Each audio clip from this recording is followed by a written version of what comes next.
बड़ी डेवलपमेंट हुई है इंटरनेशनल क्रिकेट के अंदर, क्योंकि बांग्लादेश के किसी प्लेयर को आईपीएल की ऑक्शन पे भारतीय जो आईपीएल होती है उन्होंने बाय नहीं किया। ये ऐसे ही हो गया? नहीं, ये भारत के जय शाह साहब ने, अमित शाह साहब ने, नरेंद्र मोदी साहब ने, डॉक्टर जयशंकर साहब ने, ये मोहम्मद यूनुस साहब और बांग्लादेश को सबक सिखाया। और अब हुआ ये कि जी आईपीएल में बांग्लादेश के खिलाड़ियों को नहीं लिया जाएगा। ये फैसला किया है ना सिर्फ ये कि पीएम मोदी ने, उनके साथ डॉक्टर जयशंकर, अमित शाह साहब और जितने भी लोग मोदी जी की गवर्नमेंट में प्रोमिनेंट जगह पर हैं, मिनिस्टर्स हैं या कुछ हैं, उन्होंने फैसला किया है। और उनकी तरफ से कहा यह जा रहा है कि शायद उन्होंने ही प्रेशराइज किया है। और वहां पर हिंदुओं के साथ जो हो रहा है उस चीज को लेकर बांग्लादेश के सारे प्लेयर जो है वो अंडरग्राउंड फैसले किए गए कि इनको उठाना नहीं है, इन सबको जो है अनसोल्ड जाना है। इस वजह से बांग्लादेश के सारे प्लेयर अनसोल्ड हो गए। पाकिस्तानी क्रिकेटर तो होते नहीं आईपीएल के अंदर, मगर एक और टीम है जिसका कोई क्रिकेटर इस बार नहीं ऑक्शन में खरीदा गया, वो है बांग्लादेश की टीम। और एक अफगानिस्तान की टीम है, उसमें उसके काफी क्रिकेटर खरीदे गए। क्रीम के पॉलिटिकल कनेक्शन नहीं है। बांग्लादेश के प्लेयर्स की परफॉर्मेंस भी कुछ खास नहीं रही है। आप देखिए पाकिस्तान के अंदर टेस्ट वो जरूर हरा के गए हैं, अदरवाइज उनका कोई प्लेयर मतलब उस तरह से आया नहीं सामने। जहां पर अफगानिस्तान के 7 प्लेयर्स पे पैसे लगा दिए गए हैं, वहां पर जो बांग्लादेश के एक भी प्लेयर पे किसी भी फ्रेंचाइज ने पैसे लगाना मुनासिब नहीं समझा। और बांग्लादेश के 12 प्लेयर्स इस लिस्ट में मौजूद थे और 12 में से किसी एक पर भी किसी भी फ्रेंचाइज ने पैसे नहीं लगाए। अब इंडिया को ने सोचा कि बांग्लादेश को पनिश कैसे करें। उन्होंने कहा जी खिलाड़ी नहीं लेने हमने, आपके खिलाड़ियों की क्या औकात, हम खरीदेंगे नहीं। मुझे वैसे ये लगता है कि इंडिया बहुत जल्दी कर रहा है इन पनिशिंग। ये पॉलिसी तब तक रहेगी जब तक नरेंद्र मोदी पावर में है। कई लोगों का कहना यह भी है कि जय शाह जो इस वक्त के क्रिकेट बोर्ड के चेयरपर्सन हैं, जय शाह को शायद उनके फादर अमित शाह साहब ने और साथ साथ मोदी जी के लोगों ने, खास मोदी जी वगैरह ने भी शायद यही कहा है कि बांग्लादेश से कोई खिलाड़ी ना रखा जाए। और ये यकीनन बांग्लादेश के लिए एक बहुत बड़ा नुकसान होगा। उसके जरिए जो है वो उनके खिलाड़ी जो है वो अच्छी खासी रकम भी कमाने के काबिल होती है, उन्होंने बाय नहीं किया। ये ऐसे ही हो गया? नहीं, ये भारत के जय शाह साहब ने, अमित शाह साहब ने, नरेंद्र मोदी साहब ने, डॉक्टर जयशंकर साहब ने, ये मोहम्मद यूनुस साहब और बांग्लादेश को सबक सिखाया कि हम जब मर्जी तुम्हें बाइकआउट कर दें, जब मर्जी तुम्हें निकाल दें, और हम डिटरमाइन करेंगे कि तुमने खेलना या नहीं खेलना। थोड़ा सा पीछे चले जाएं, कुछ साल पहले पाकिस्तानी प्लेयर्स को आईपीएल में लेना बंद कर दिया गया था। क्यों? क्या पाकिस्तानी प्लेयर्स अच्छा नहीं खेल सकते?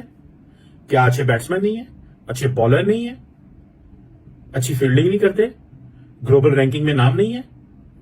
क्या वजह है? सिर्फ एक वजह है, India is using IPL as a tool for coercion. जैसे ट्रंप कहते हैं ना कि मैं जो भी हो जाए, जैसे भी हो जाए, कुछ भी हो जाए, मैं ट्रेड वॉर्स की तरफ जाऊंगा।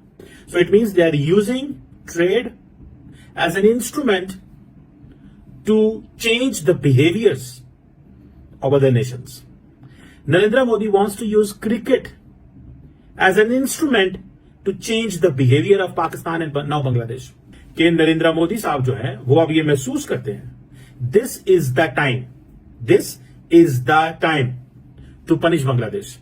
And if we have to punish Bangladesh, we should punish the turf and we should punish looking where we can best punish them. कि बांग्लादेश और इंडिया के बीच में एक अब वो जिसे कहते हैं ना एक टसल, कोल्ड वॉर लफ्ज तो नहीं अच्छा लगेगा, एक बिहाइंड द सीन जो चीजें चल रही थी वो अब सामने आना शुरू हो गई हैं। तो नरेंद्र मोदी साहब जो है वो क्रिकेट का इस्तेमाल करते हैं, क्रिकेट डिप्लोमेसी का इस्तेमाल करते हैं। क्रिकेट आज फॉर एग्जाम्पल ऑस्ट्रेलिया के प्राइम मिनिस्टर ने मुलाकात की है इंडियन क्रिकेट टीम से। So they have build cricket to this level, they have brought cricket to this level, जहां पे वो समझते हैं कि हम एक बड़े पैमाने के ऊपर इंगेज कर सकते हैं। जितना बड़ा इंडिया मुल्क है, जितना बड़ा इंडिया कैरेक्टर है, जितना बड़ा इंडिया के इंटरेस्ट है पूरे खित्ते के अंदर, अगर वो इमीडिएटली बांग्लादेश को पनिश करना शुरू कर देगा एंड ऑलिव ब्रांच नहीं देगा, जो कि उन्होंने सोचा कि ये सिग्नलिंग है। कोई वो जो पैसे बांग्लादेश के खिलाड़ियों को जाने हैं वो कोई बांग्लादेश में कोई वहां पे कोई नया 2 अरब का प्रोजेक्ट नहीं शुरू हो जाना $1 अरब का। इस signalling, you are doing signalling. कि अमित शाह साहब के जो बेटे हैं जय शाह साहब, उनको बिठाया ही इसलिए गया है because cricket is a lucrative thing, वहां पे पैसा भी बहुत है बीसीसीआई में, एंड आप अपनी मर्जी से चीजें भी प्ले कर सकते हैं। सो नरेंद्र मोदी साहब ने क्रिकेट डिप्लोमेसी को रिवर्स कर दिया, क्रिकेट कोर्सिव स्ट्रैटेजी लेके आए हैं। क्रिकेट को एज ए टूल इस्तेमाल किया जाता है, कोवर्जन के तौर पर एज ए टूल इस्तेमाल किया जाता है कि हाँ जी हमने पाकिस्तान को दिया था तो हमने ठीक कर दी थी तबीयत पाकिस्तान की, ठीक कर दी थी ना तबीयत पाकिस्तान की, अब बाकी भी ठीक हो जाएंगे सारे इंशाल्लाह। आईपीएल में भी पहले हमारे खिलाड़ी हुआ करते थे, लेकिन अब आईपीएल से जो है वो पाकिस्तानी खिलाड़ियों को उन्होंने रखना बंद कर दिया है। और उसका मेन रीजन यही है कि भारत के साथ जो टर्म्स हमारे रहे हैं, भारत को जो पाकिस्तान के साथ शिकायतें रही हैं और कई एलिगेशंस जो लगाई गई हैं, उनमें से कई तो ऐसी हैं कि जिसे पाकिस्तानी खुद भी कहते हैं कि हाँ ये गलती पाकिस्तान से हुई है। तो इस वजह से पाकिस्तान के साथ तो टर्म्स ऐसे नहीं है कि पाकिस्तान के खिलाड़ियों को रखा जाए। पाकिस्तान की जो क्रिकेट के लोग हैं या क्रिकेट के खिलाड़ी हैं, उनको इंडिया में उन्होंने आईपीएल में लेना छोड़ दिया। अब बारी आई है बांग्लादेश की। जी हाँ, बांग्लादेश के साथ टर्म्स हमेशा से बहुत अच्छे रहे भारत के, बल्कि एक बहुत टाइम तक तो कुछ एक साल पहले तक तो ये भी कहा जाता था कि जी बांग्लादेश बनाया ही जो है वो भारत ने है, और भारत ने कोशिश करके और भारत ने साथ देकर और उस वक्त बांग्लादेशियों का साथ दिया, बांग्लादेश के लोगों का साथ दिया, जिसकी वजह से 1971 में पाकिस्तान से अलग होकर बांग्लादेश बना। और अब हुआ ये कि जी आईपीएल में बांग्लादेश के खिलाड़ियों को नहीं लिया जाएगा।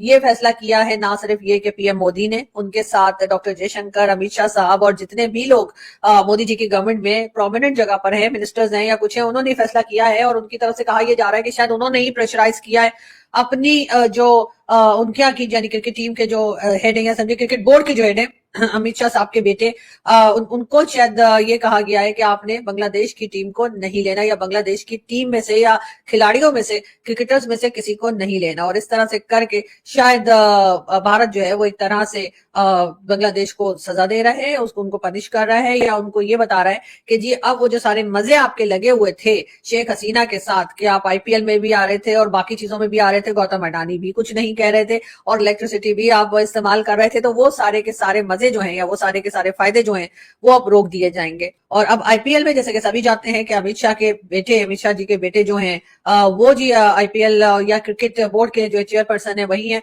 और इसीलिए कहा यह जा रहा है कि जी अब आईपीएल के लिए भी बांग्लादेश की जो टीम है उसको उसमें से किसी भी खिलाड़ी को नहीं रखा जाएगा।